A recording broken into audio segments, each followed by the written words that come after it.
भगवान ने पृथ्वी के भार को हल्का करने के लिए आकाशवाणी करते हुए कहा, हे पृथ्वी मैया, तुम चिंता मत करो, हम वसुदेव जी के घर साक्षात कृष्ण रूप धारण करके आएंगे और आपके भार को हल्का करेंगे। यहां सूरसेन मंडल के राजा सूरसेन के पुत्र श्री वसुदेव जी और वसुदेव जी का विवाह हुआ देवक राजा की बेटी देवकी के साथ।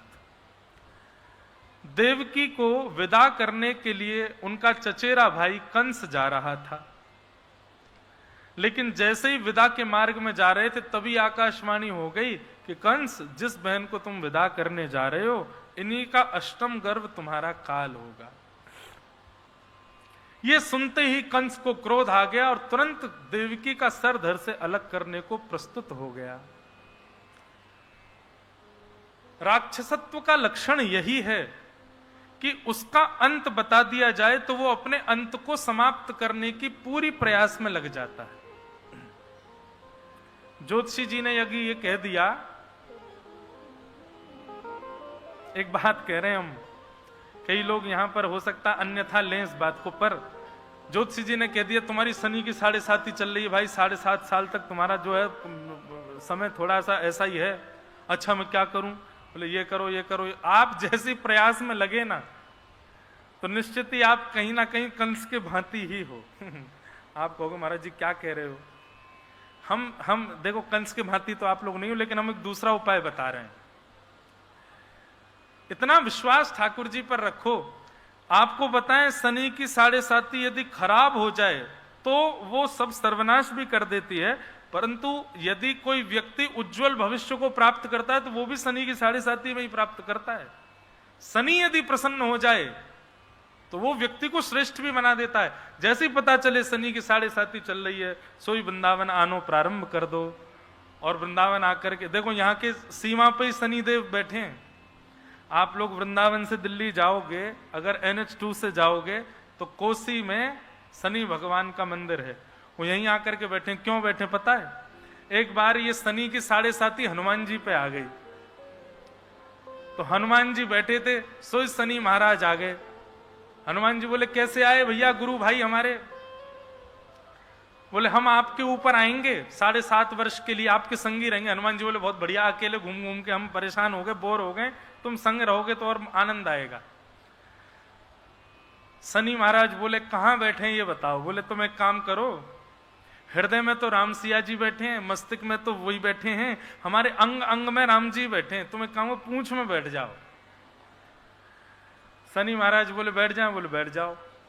शनि महाराज पूंछ में बैठ गया। हनुमान जी का नियम था, नियम तो कुछ नहीं था, लेकिन शनि आया है तो उसको थोड़ा भ्रमण कराएं। सोई हनुमान जी महाराज तीनों लोकों की परिक्रमा करने चले गए। अब परिक्रमा करने के लिए गए तो इतनी द्रुत गति से हवा में उड़े कि शनि पकड़ करके पूंछ खड़ा, कहीं उड़ ना जाऊं मैं। तुरंत आकाश में पहुंच गए, तुरंत सूर्य के पास दौड़े। अब सूर्य के पास दौड़े तो सूर्य का तेज इतना कि शनि अपने आप को छुपाए कि कहीं मैं जल ना जाऊं। सूर्य को प्रणाम करके तुरंत पृथ्वी पर आए और राम सेतु को प्रणाम करने गए। राम सेतु को प्रणाम किया और राम सेतु पर दौड़ने लगे तो पूंछ बार बार नीचे टकरावे पत्थरों से लग लगा करके शनि के हाथ पांव सब टूट टाट गए। 7 वर्षों की क्या कहें, 7 मिनट में यह स्थिति हो गई कि हनुमान जी जैसे ही चित्रकूट में जाकर के बैठे, शनि महाराज लुढ़क गए। बोले हम हाथ जोड़े आपके, हमको नहीं रहना आपके संग।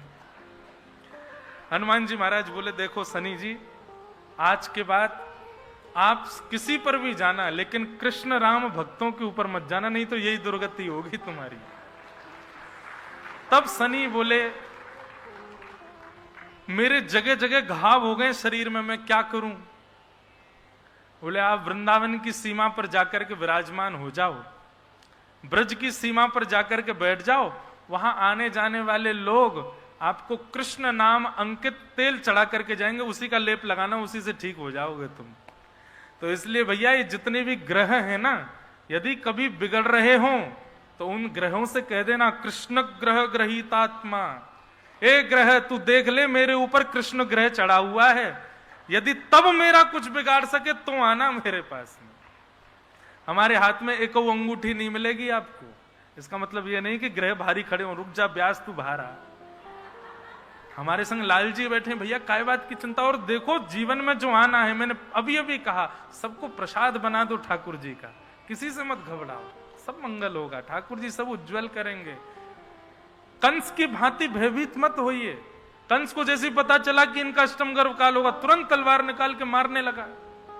वसुदेव जी ने चरण पकड़ लिए, बोले कि आप इनको मत मारिए, जितने बालक होंगे हम सब आपको दे देंगे।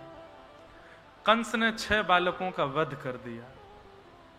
7वें बालक के रूप में श्री बलराम जी पधारे।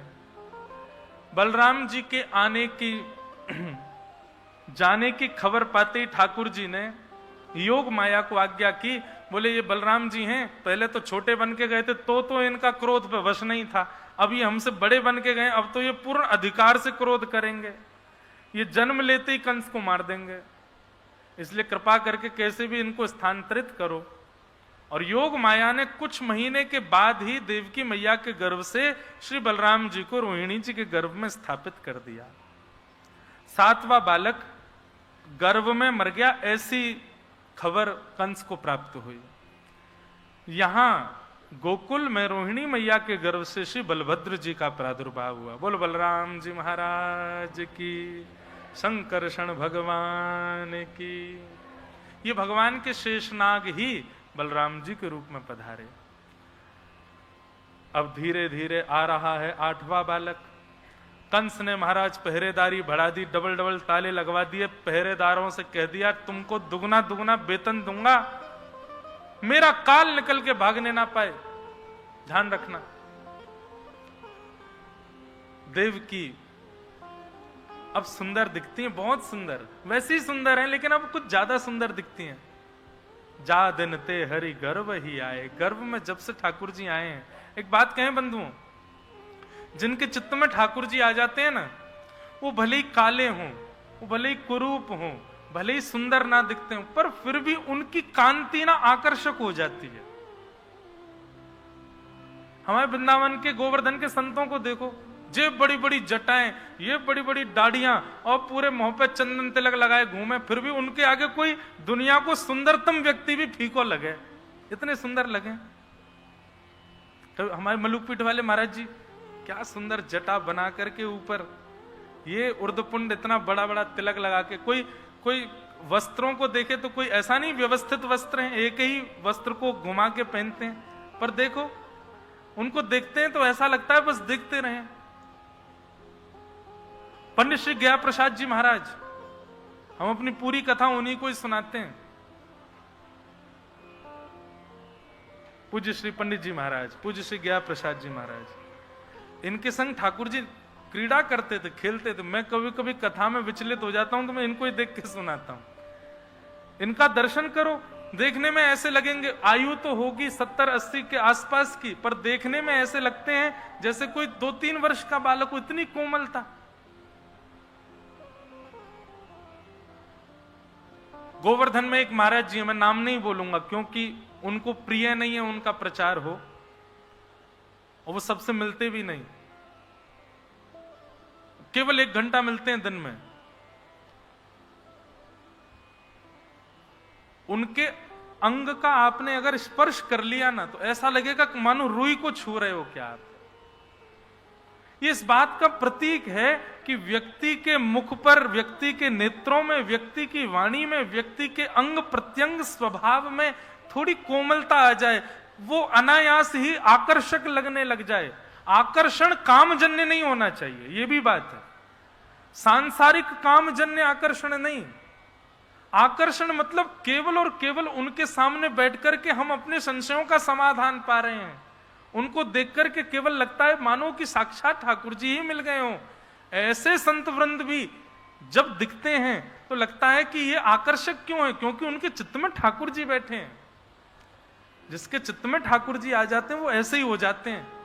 फिर वो वस्त्र कैसे भी पहने, वो कैसे भी रहे, कितने भी मोटे है जाएं, कितने वो पतले है जाएं, कैसे वो केश है जाएं, वो फिर भी आकर्षक ही होते हैं।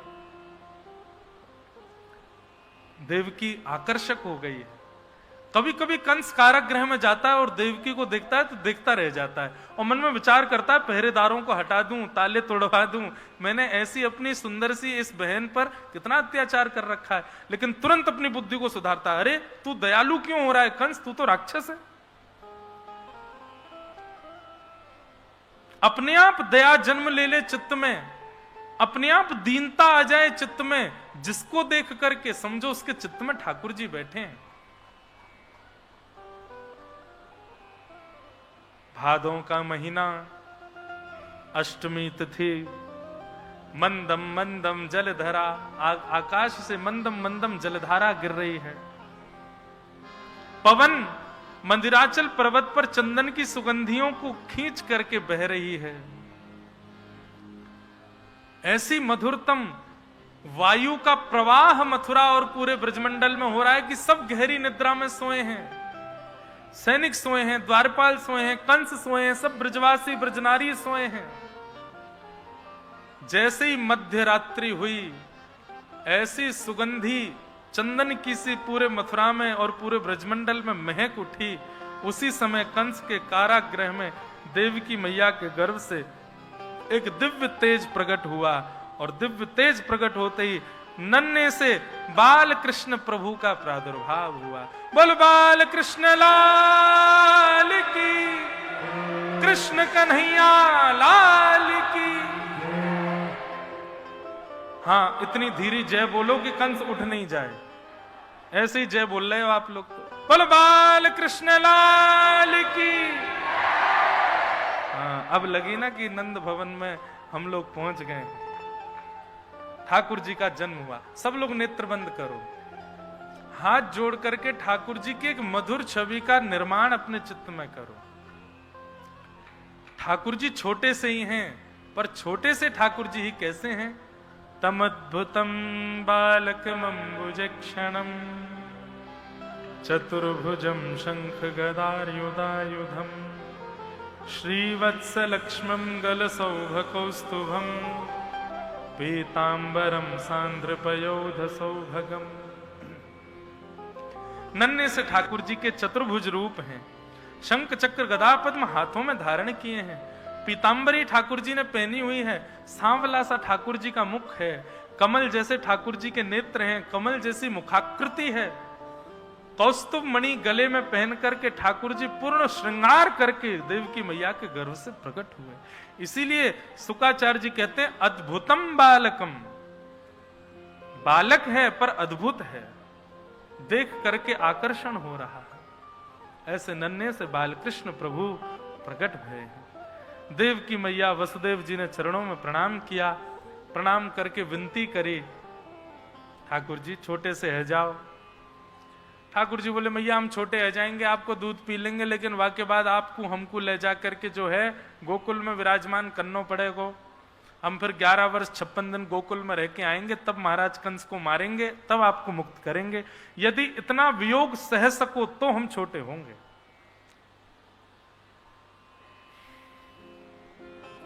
विषय बहुत बड़ा होगा, हम जाएंगे नहीं उसमें। देवकी मैया ने ठाकुर जी से जो बाल रूप में आने के आग्रह किया है, ठाकुर जी बालक बन गए। देवकी मैया के गर्भ सुंदर पयोधर का पान किया और पान करके ठाकुर जी ने वसुदेव जी को आज्ञा की आप हमको ले जा करके अब गोकुल में विराजमान कर दो। वसुदेव जी कहने लगे इतने बंधन हैं, इतने सैनिक हैं।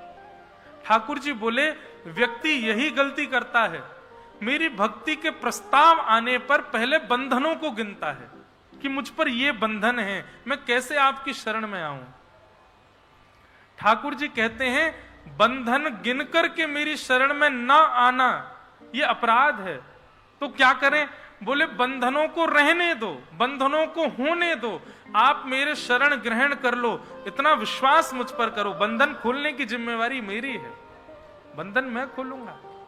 अब सब काम तुम खुद ही कर लो, बंधन भी खुद ही खोल लो, बंधनों से मुक्त भी खुद ही हो लो, इसी में ही पूरा समय निकल जाएगा। अरे बंधनों को होने दो, आइए आप ठाकुर जी की शरण में। सर्वधर्मान परित्यज्य माम एकम शरणम ब्रज, आप जाइए केवल ठाकुर जी की शरण में, बंधन खोलने की जिम्मेवारी ठाकुर जी की है। वसुदेव जी ने जैसे ही ठाकुर जी को गोद में लिया, हाथ की हथकड़ियां खुल गईं, पैरों की बेड़ियां खुल गईं और श्री वसुदेव जी महाराज ठाकुर जी को लेकर के गोकुल जा रहे हैं। मंदम मंदम जलधारा गिर रही थी। जैसे ही कारागृह से बाहर आए तो शेषनाग ने आकर के ऊपर से ठाकुर जी को छत्र प्रदान कर दिया। भागवत में वर्णन आता है, हिंसक जीव और हिंसक जीव जिन पशुओं का शिकार करते हैं वे दोनों संग खड़े होकर के ठाकुर जी का दर्शन कर रहे हैं। मतलब शेर और हिरण दोनों अगल बगल में खड़े हैं, ठाकुर जी का दर्शन कर रहे हैं। चूहा और सर्प दोनों अगल बगल में खड़े होकर के ठाकुर जी का दर्शन कर रहे हैं। नेवला और सर्प मतलब ठाकुर जी के प्रकट होते ही सबके हृदय का बैर भाव अपने आप नष्ट हो गया। ये प्रतीक है इस बात का, ठाकुर जी जब प्रकट होंगे तो जितनों से बैर है उनसे भी प्रेम हो जाएगा, उनसे भी प्रीति हो जाएगी, उनमें भी गुण दर्शन होने लग जाएगा। ठाकुर जी प्रकट भये हैं। स्वागतम कृष्णा स्वागतम कृष्णा स्वागतम कृष्णा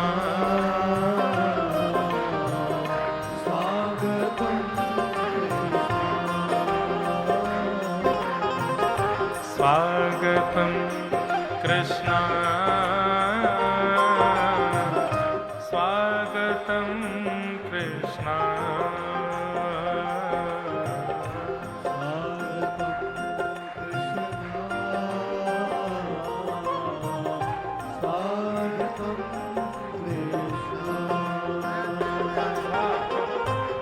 बड़े ठाकुर जी, लाओ भैया आ जाओ।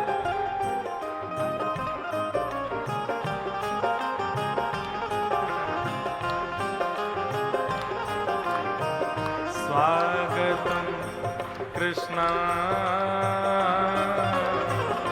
स्वागतम कृष्णा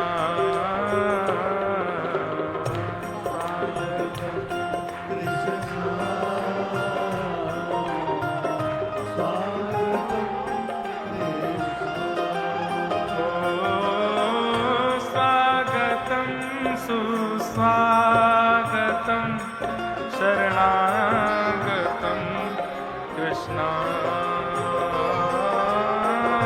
स्वागतम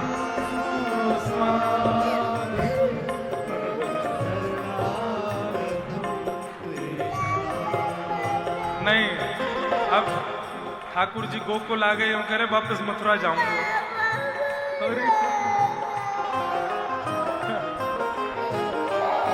देख कंस मामा आ गए, जाओ।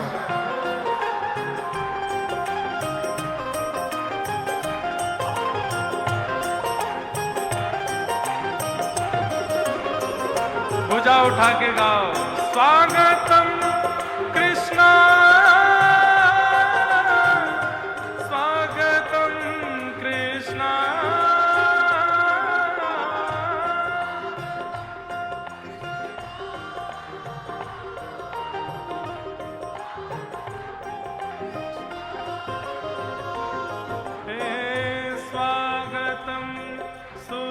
सुस्वागतम शरणागतम कृष्णा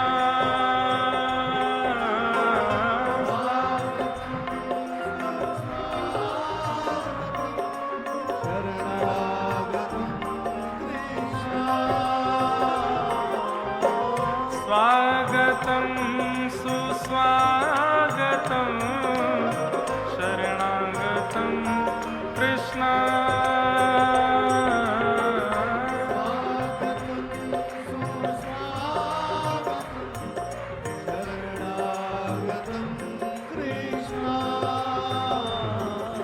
स्वागतम कृष्णा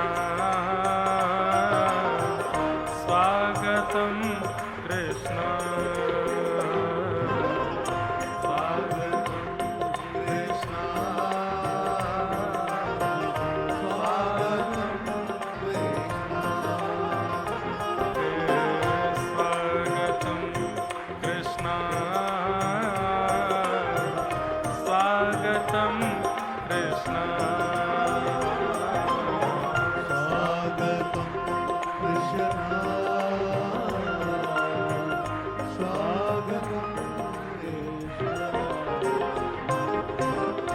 बाल कृष्ण लाल की। वसुदेव जी ठाकुर जी को लेकर के नंद भवन पहुंचे और भैया कब कब में वसुदेव जी अदला बदली कर गए, को पतो नहीं चली। नंदरानी यशोदा गहरी नींद में सोई, लाला को बगर में सुवाए करके और लाली को लेकर के वसुदेव जी वापस मथुरा चले गए। मथुरा आते ही कंस की नींद खुल गई। कंस ने आते ही बालिका को गोद में लेकर के जमीन में पटक दिया। अष्टभुजी देवी भद्रकाली के रूप में प्रकट हो गई और बता दिया, बोले अरे दुष्ट कंस, तुम्हारे शत्रु कृष्ण ने तो जन्म ले लिया ब्रजमंडल में। अब यहां कंस राक्षसों के संग मंत्रणा कर रहा है, हम लोग गोकुल चलें। 80 साल के है गए नंद बाबा, 80 वर्ष के है गए, लेकिन अभी तक लाला नाय भयो। पर सबन को अब आभास है लगो कि भैया अब के तो नंद बाबा के लाला है जाएगो। और सब ब्रजवासी पहले तो ही बधाई देने लगे नंद बाबा को। लेकिन आज नंद रानी यशोदा गहरी नींद में सोई है, सुबह सूर्य उदय है गयो, अभी तक उठे ही ना है। इतने में ही नंदा सुनंदा ये दोनों बहन नंद बाबा की पहुंच गई यशोदा जी के गृह में। सब लोग शांति से विराज जाओ। जैसे ही नंदा सुनंदा पहुंची, देखी कि महाराज गहरी निद्रा में सोई है यशोदा मैया। बगल में नेक सो लाला सोयो है। अब लाला की लाली जे ना पतो क्यों चदरिया ओढ़ के सोयो है, भीतर भीतर कुल बुलाए रहे हो। नंदा और सुनंदा, कहां सुनंदा आओ। नंदा सुनंदा दो यही इन्हीं का ही काम है पर्दा उठाने का। अभी रुक जा, हरिशरण को 21 बार जाप कर। नंदा सुनंदा बोली, अरे बहन हमारे बाबा के एक, देखो चर्चा कर रही हैं दोनों। हमारे भैया के एक लाला है जाए, फिर भले ही 6 लाली है जाए, एक लाला है जाए। सुनंदा बोली, अरे लाली है वे तो कहां दिक्कत है। बोले दिक्कत तो कछु ना है, पर लाली गैयान की सेवा करेगी। लाली आवेगी तो राज करेगी, लाला आवेगा तो हमारी सेवा करेगा, या हमारे लाला चाहिए। लाली आवेगी तो वो तो भैया पलकन पे बैठेगी, लेकिन एक बालक तो ऐसा चाहिए जहां पे हम अपना अधिकार जमा सकें। ए चल हमारे पाम छू, हमारी सेवा करेगा, ऐसा एक लाला तो चाहिए। नंदा सुनंदा बोली, ठीक है बहन, कहा करें। बोले 21 बार हरिशरण को जाप करें या चदरिया के भीतर लाला की लाली, हे विधाता एक लाला है जाए बस, हरिशरणम हरिशरणम हरिशरणम। और जैसे 21 बार जाप करके महाराज चदरिया हटाइए, है गया है गया है गया है गया है गया है गया है गया है गया है गया है गया। एक दूसरे को मुख बंद कर दियो। बोले अरे अभी हल्ला मत करे, सबसे पहले ये खबर जाए करके हम नंद बाबा को सुनाएंगे। नंदा सुनंदा दोनों गौशाला पहुंच गए। नंद बाबा को घेर करके बोली, है गया है गया है गया है गया। नंद बाबा बोले, कहां भयो। बोले है गया है गया है गया है गया। बोले बोल तो सही, कहां भयो। बोले पहले जे बताओ हमको कहां मिलेगा। बोले गले वाली मेवा मिलेगी, नवलखा को हार मिलेगा, जल्दी बता कहां भयो।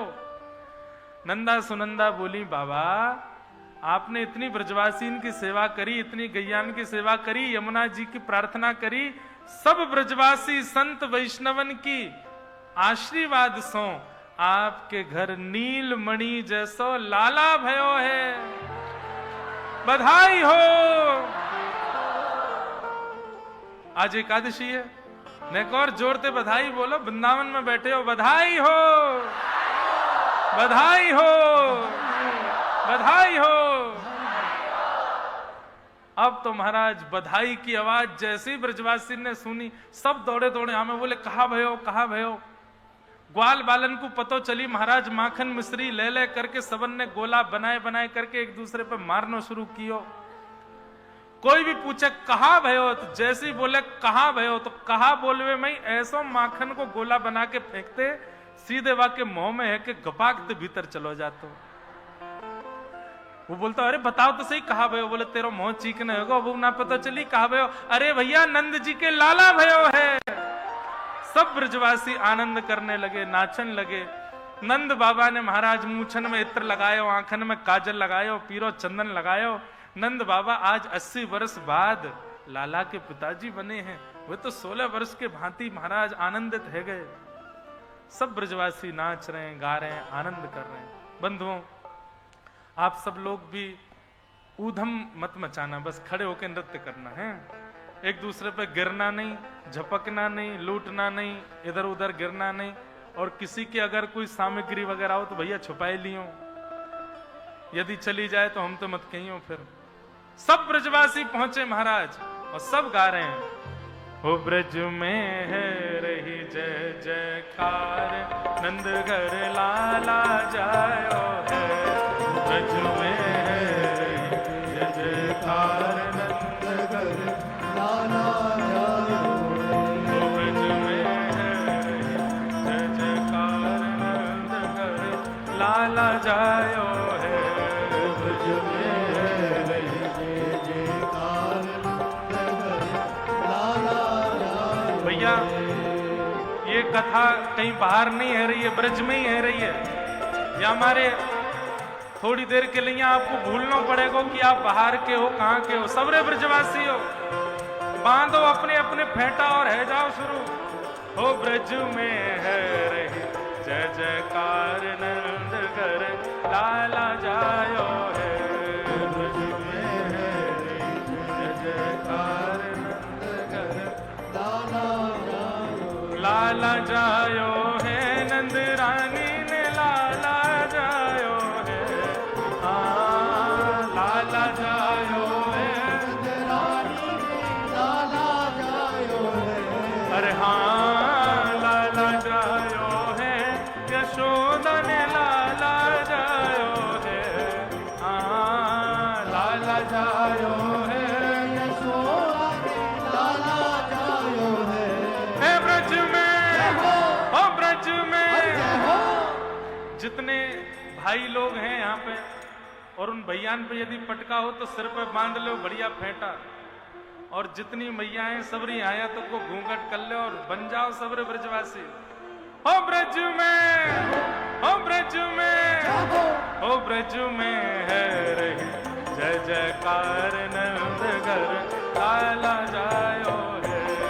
ब्रज में है रही जय जयकार, लाला जायो। बोल नंद के लाला की।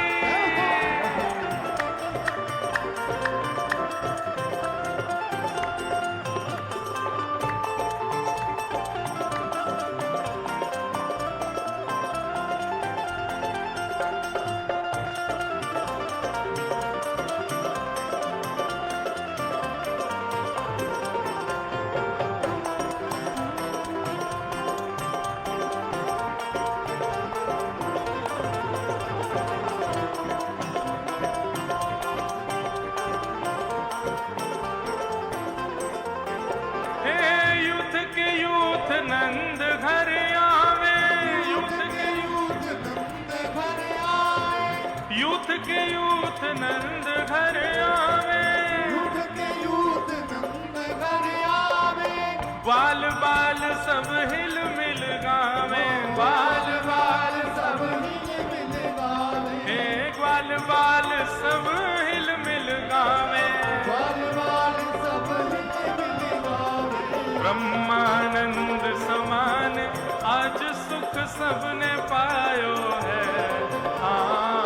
ब्रह्मानंद समान आज सुख सबने पायो है। अरे हाँ ब्रह्मानंद समान आज सुख सबने पायो है, ब्रह्मानंद समान आज सुख सबने पायो है। हे ब्रज में, ओ ब्रज में जय हो ऐसी होनी चाहिए कि पूरा वृंदावन तक आवाज जाए। हो ब्रज में, हो ब्रज में, हो ब्रज में है जय जयकार, नंद घर लाला जायो है। ब्रज में है जय जयकार, लाला जायो। नंद घर आनंद भयो, नंद घर आनंद भयो। हे हाथी दीने घोड़ा दीने, हाथी दीने घोड़ा दीने। हे नंद घर आनंद भयो, आनंद घर आनंद भयो। ओ ब्रज में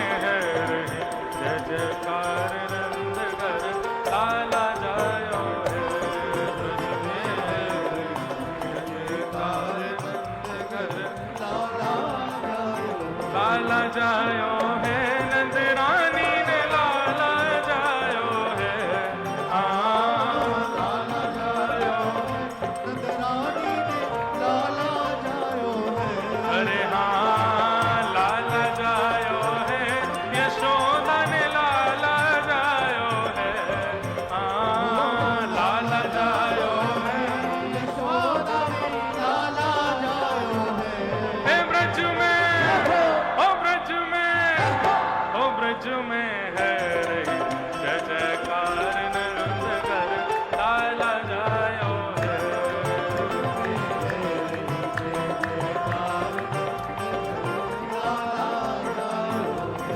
हे ब्रज 84 कोस में भैया,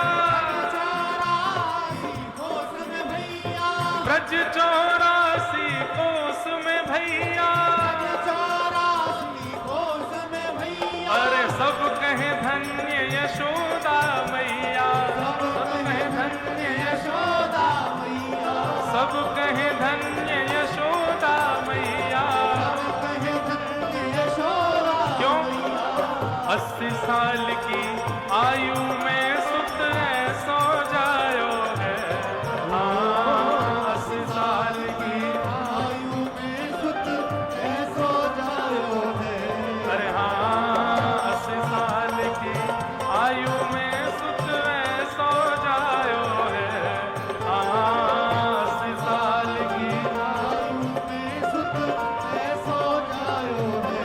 है ब्रज में, हाँ ब्रज में, ओ ब्रज में है रही जय जयकार नंद घर लाला जायो है।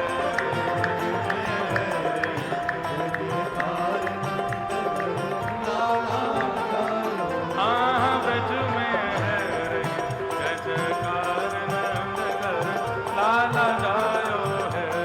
ब्रज में है रही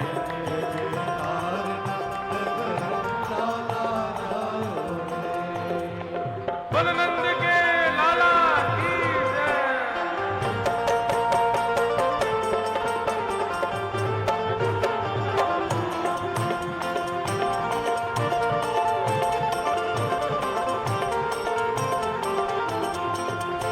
श्री राधा रमण लाल की।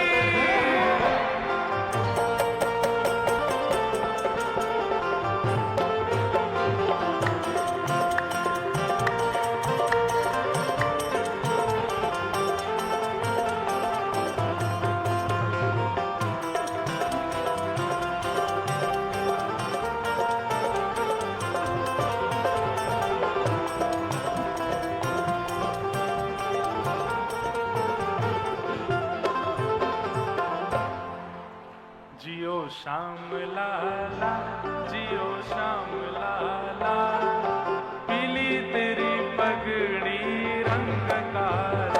जियो श्याम लाला, जियो श्याम लाला, पीली तेरी पगड़ी रंग काला। हे मथुरा से आए नंद लाला,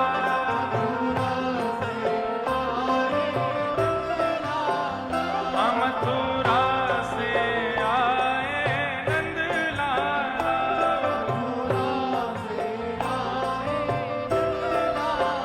ब्रज की गोपियों से पड़ गया पाला, ब्रज की गोपियों से पड़ गया पाला।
भुजा उठा के गाओ।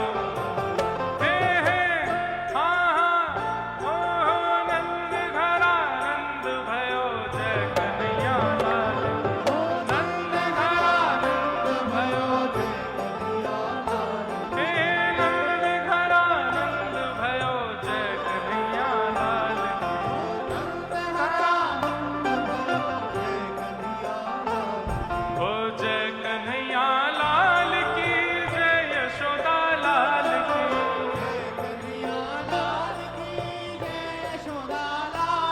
हाँ जय कन्हैया लाल की जय यशोदा लाल की।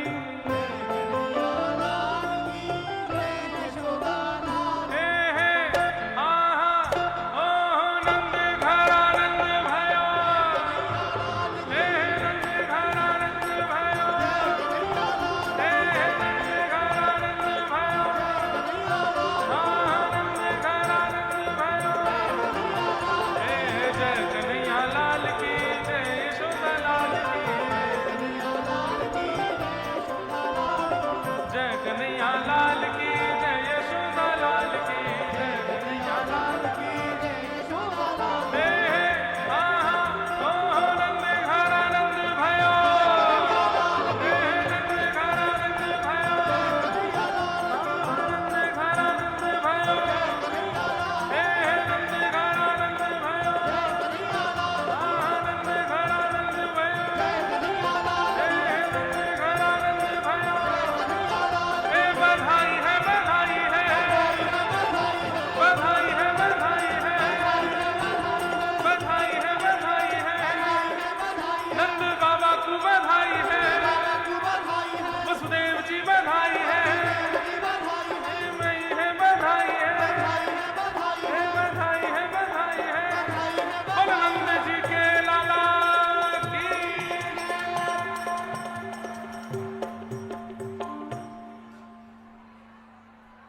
बस भैया बस बस बस। किसी पर लाइट वाइट गिर जाएगी भैया। अब बस अब मत लुटाओ। ओ नंदा सुनंदा भुआरों को।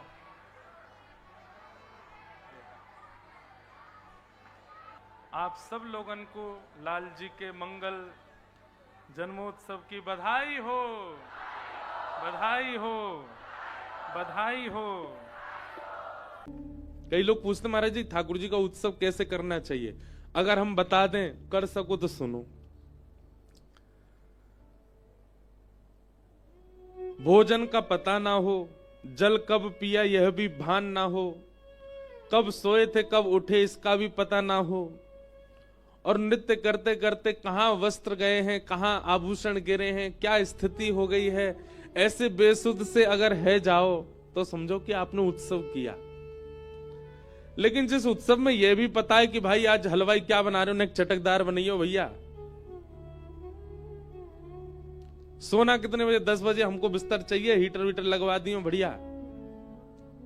सुबह उठ करके ऐसे बाल काटने, ऐसे वस्त्र पहनने, ऐसा सुंदर मेकअप करना, ये करना, वो ये उत्सवात्मक स्वरूप नहीं। उत्सव में तो सब भूल जाए, वो उत्सव होता है। भागवत जी में वर्णन है।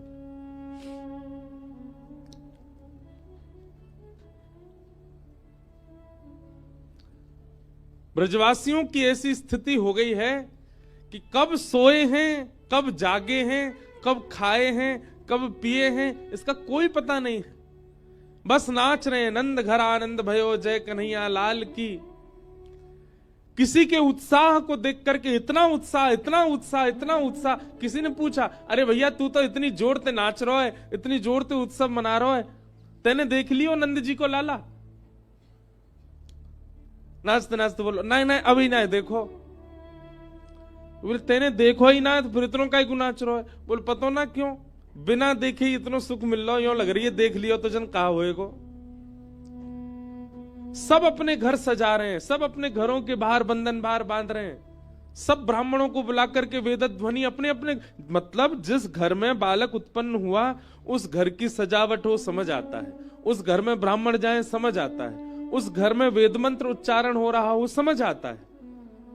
पर जिनका दूर दूर तक नंद बाबा से संबंध नहीं है, वो भी अपना घर सजा रहे हैं, वो भी बंधन बार बांध रहे हैं, वो भी ब्राह्मणों को न्योता दे रहे हैं। वे भी अपने घर में पकवान बना करके लुटा रहे हैं। किसी ने कही भैया नंद बाबा तुम्हारे कोई रिश्तेदार लगे? बोले ना हमारे कछु ना लगे। फिर तुम क्यों उत्सव मना रहे हो? बोले पता हो ना, जब तक ये खबर सुनी है कि नंद के लाला भयो है, ऐसा लग रहा हमारो ही लाला भयो है, ऐसा आनंद हो रहा है। और वो आनंद तब नहीं, आज तक हो रहा है। आज भी जन्माष्टमी के दिन पूरा भारत सजता है, पूरे भारत में उत्सव होता है। सब अपने घर में सजाते हैं, सब अपने घर में उत्सव करते हैं, पंचामृत अभिषेक करते हैं। क्यों? लाला तो नंद जी को, सब क्यों कर रहे हैं? अब भली अब की भावना में तो कईयों को ये बात है कि ये भगवान है, ये ईश्वर है, परमात्मा है, इस भाव से करें। पर वास्तव में तो ठाकुर जी जिस दिन जन्माष्टमी के दिन प्रकट हुए हैं, उस दिन सबको ऐसा लगने लगा कि हम सबका लाला उत्पन्न हुआ है, हम सबका प्राण उत्पन्न हुआ है। ये अपने आप सबके मन में भाव आने लगा, इसलिए सब उत्सव मना रहे हैं। अवाद्यंत विचित्राणि वादित्राणि महोत्सवे। एक बार की एक घटना सुनाऊं, मैंने शायद सुनाई नहीं होगी कभी कथा में।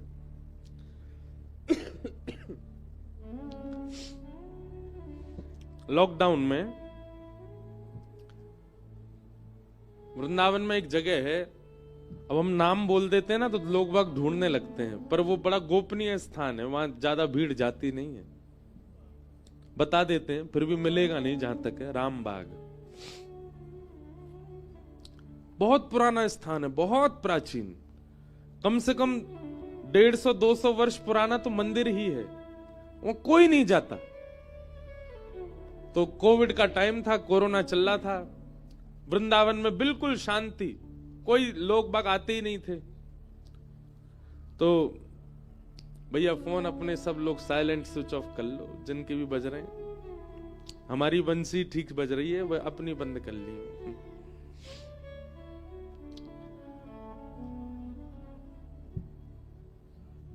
तो वृंदावन में रामबाग, उस जगह पे हम गए तो वहां 2 महात्मा रहते थे, अभी भी 2 ही रहते हैं। तो हमारे एक मित्र हैं, वो हमको लेकर के गए, बोले महाराज चलो एक नई जगह दिखा के लाए। गए तो पूरा जैसे अंदर होता है ना कि पूरी जमीन पे दुनिया भर के पेड़ पौधे जाने कैसे उगे आते हैं, रस्ते में भी छोटे छोटे पौधे उगे आते हैं, ऐसी जगह थी। विशाल गेट, बहुत पुराना, इतना भारी कि 2 लोगों से भी नहीं खुला, बड़ी मुश्किल से खुला। भीतर गए तो भीतर जाकर के जो दर्शन किया ना, उसका मैं वर्णन नहीं कर सकता। क्या हो रहा था, 2 महात्मा आपस में नाच रहे थे, फूल उछाल रहे थे और टॉफियों को ऐसे एक दूसरे पर उछाल रहे थे। ये दृश्य देखा। और बगल में एक तखत रखा था और उस तखत पर ऐसे चौकी, और चौकी के ऊपर जहां भागवत जी रखी ना, वहां पर एक ट्रेपिकॉर्ड रखा था। ट्रेपिकॉर्ड में पिताजी की कथा चल रही थी और पिताजी की कथा में भी जन्मोत्सव चल रहा था ठाकुर जी का, और दोनों महात्मा फूल उछाल करके नाच रहे थे। हम जैसी आए तो महात्माओं ने हमको भी बिठाया। मैंने कहा बाबा जी क्या कर रहे हो? तो क्या बोले मैं अभी तक 70 कथा करवा चुका हूं आपके पिताजी की। मैंने कहा कैसे? बोले हम पे 7 दिन की कथा का पूरा सेट है, जब मन होता है तब पूरी कथा पहले दिन से ही लगाते हैं, और पहले दिन की कथा लगा के जैसे बाकायदा यजमान आरती करते हैं, जैसे तिलक करते हैं, हम ये ट्रेपिकॉर्ड को तिलक कर दें, इन्हीं कोई माला पहना देते हैं, और बाकायदा जो जो उत्सव आपके पिताजी कथा में बताते, हम सारे उत्सव दोनों मिलकर के यही करते हैं। उस दिन वास्तव में उन दोनों को देख करके लगा कि असली कथा का उत्सव आनंद ये लोग ले रहे हैं, बिना व्यवस्था के भी सब उत्सव है। रो उनको टॉफी उछाल रहे थे, पुष्प उछाल रहे थे, नंदोत्सव मना रहे हैं। बोले 70 कथा करवा चुके हम। बोले हम पे धन तो इतना नहीं है कि हम इतनी व्यवस्था कर सकें, तो हम तो भैया एक कहीं से पैसा इकट्ठे करके पूरी कथा को, कात्यायनी वाली पिताजी की कथा कात्यायनी में हुई बहुत वर्ष पहले, बहुत प्रसिद्ध कथा, उसका पूरा सेट है। और सुबह से पहले दिन आते 7 दिन तक यही कथा को चलावें नियमित रूप से, और ऐसा विचार कर लें कि व्यास जी हमारे सामने बैठे हैं, वो कथा सुना रहे हैं। आज नंदोत्सव था कथा में, और भैया हमारी कथा तो सार्थक है गई। क्यों? जिन व्यास जी की कथा हम 70 बार करा चुके, आज 70वीं कथा के नंदोत्सव में उन्हीं को लाला आ गए हो, हमारी कथा तो सार्थक है गई। मैंने कहा महाराज जी असली उत्सव तो आप ही कर रहे हो, ये उत्सव का स्वरूप होता है। लोगों को व्यवस्थाएं बहुत चाहिए तब उत्सव होता है। अच्छी बात है व्यवस्था, हम भी लाल जी का व्यवस्था करके उत्सव करते हैं, पर व्यवस्था प्राधान्य उत्सव नहीं होना चाहिए, उत्साह प्राधान्य उत्सव होना चाहिए। आप आना नाथ द्वारा में वहां व्यवस्था बहुत होंगी, पर व्यवस्था से उत्सव नहीं मन रहा होगा, जितने लोग होंगे उनके उत्साह से उत्सव मन रहा होगा। भागवत जी में वर्णन आता है कि ढोल नगाड़े बाजे तबला ढोलक इन सब की तो 4 5 6 7 दिन की अवधि होती है बजने की, रोज थोड़ी बजते रहेंगे, इनका भी एक समय है। और 7 दिन से तुम ढोलक बजाए ही जा रहे हो तो फिर कैसे बचेगी बेचारी, फट जाएगी। लेकिन वृंदावन में तो 1 साल तक उत्सव चला, गोकुल में ठाकुर जी के, तो फिर क्या बज रहा था वाद्यों में? तब कहते हैं अवाद्यंत विचित्राणी, ऐसे वाद्य बज रहे हैं जो बड़े विचित्र हैं। तो हमारे नाना जी कहते, बोले कैसे बज रहे हैं? बोले जिनके सिर पर बाल नहीं है, ब्रजवासी उनके कंधा पे बैठ जाएं और बैठ के कहें तेरे बाल ना है, तेरे मूड को कहा काम है? बोले यही ढोलक बना के बजाए दो।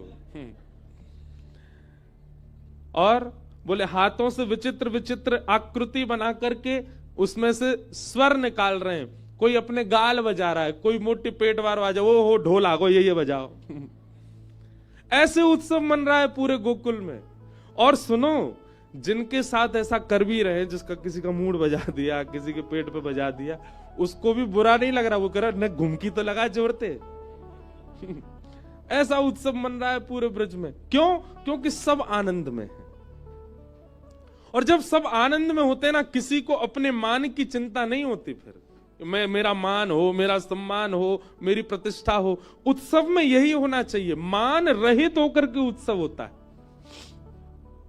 उत्सव कैसे मनाना चाहिए ये तो नंदोत्सव की पूरी कथा से सीखो। मान रहित होकर के, नींद रहित होकर के, निद्रा रहित होकर के, क्षुधा रहित होकर के, वही उत्सव है। एक हमारे हैं प्रेमी पंजाब के, उन्होंने कथा कराई, तो कथा में सारे ब्राह्मणों को भोजन पे बिठाया। अब वो 1 रोटी 2 रोटी 4 रोटी तक तो बेचारे सबरे जीम लिए, और 5वीं रोटी लाए। अब ये थाली लेके भागे, वो पीछे पीछे रोटी लेके भागे। ये सब बोले इतना क्यों खिलाते हो आप? तो मैं वहीं बैठा था, तो क्या बोले? बोले महाराज जी ब्राह्मण भोजन में तब मानूं कि पाते पाते ब्राह्मण हॉस्पिटलाइज्ड हो जाए। मैंने कहा वारे भैया, वारे तुम्हारी भक्ति, बेचारो ब्राह्मण हॉस्पिटलाइज्ड हो जाए तब मानेंगे कि हाँ ब्राह्मण को भोजन कराया। और फिर उसके उपचार में जो पैसा लगे, बोले हाँ वो दक्षिणा है हमारी, वो दक्षिणा देंगे।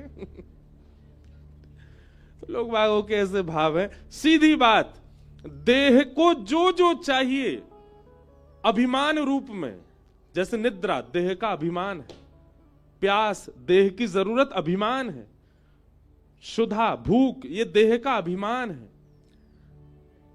स्वरूप की सुंदरता ये देह का अभिमान है, वस्त्र का संभलना ये देह का अभिमान है। इन सब अभिमानों से जब परे हो जाता है ना व्यक्ति, तब उत्सव होता है, उसमें भान नहीं होता। हमारे लाल जी के उत्सव में 7 दिन निद्रा तो दूर की बात है, सो ही नहीं पाते हम। कथा भी हम करेंगे, उत्सव भी हम करेंगे, गाएंगे भी हम, नाचेंगे भी हम, श्रृंगार भी करेंगे, उत्सव की पूरी भूमिका भी बनाएंगे, संतों को भी स्वागत करेंगे, वैष्णवों से भी मिलेंगे।